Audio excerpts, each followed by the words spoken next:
Interventions with a King. Discussion and commentary based on articles from Jack, Cardiovascular Interventions. This is Spencer King. I'm editor of Jack Cardiovascular Interventions, and we're going to tell you about some exciting preclinical work coming up in an issue yet to be published.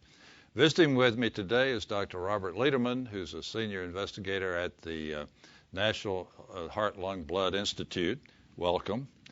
The subject is a very fascinating one for those of us interested in structural heart disease. It has to do with closing membranous VSDs by a new method utilizing magnetic resonance imaging. Robert, tell us about it. So we're trying to make a cumbersome procedure easy by providing enhanced imaging guidance.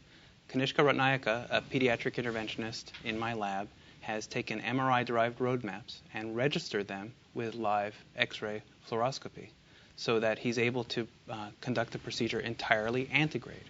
It turns out that finding the ventricular septal defect is a challenge from the right side, and so the prevailing standard is to cross in a complex series of maneuvers, cross from the left side, snare and externalize the wire to the venous side, and finally position the delivery and deployment sheath. If you can see where the ventricular septal defect actually lies, you can cross it very easily in spite of, for example, aneurysmal tricuspid tissue.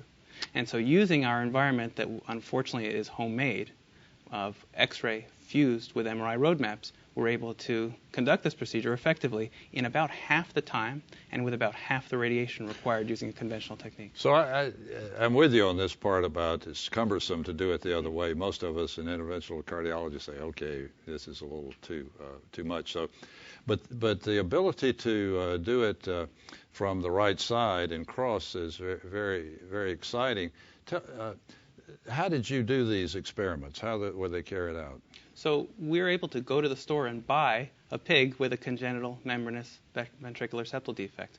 And we put them in our lab and we do an ordinary cardiac MRI study, but at the same time we have little fiducial beads on the chest of the animal.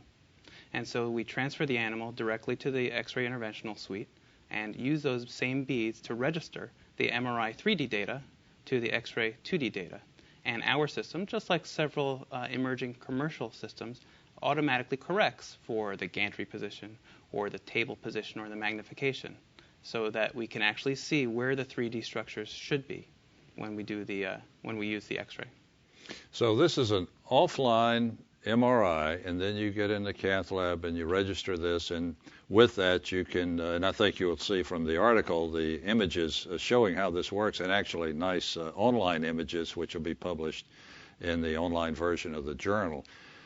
Tell me, is there going to be in the future a way to use MR online at real time to help us guide three-dimensional navigation for structural heart disease? Well, our lab has been working very hard, as have several others, to use standalone real-time 3D MRI to guide catheter procedures for structural heart disease and vascular interventions. And it's very exciting for congenital solutions, for image-guided ablation for cardiac rhythm disorders, and for valve procedures. We can actually anticipate manipulating valve tissue directly using live 3D MRI.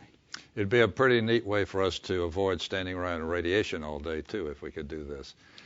This has been a very exciting article. I invite everyone to have a look at it in an upcoming issue of Jack Intervention. Robert, it's been nice to have you with us today. Thank you so much.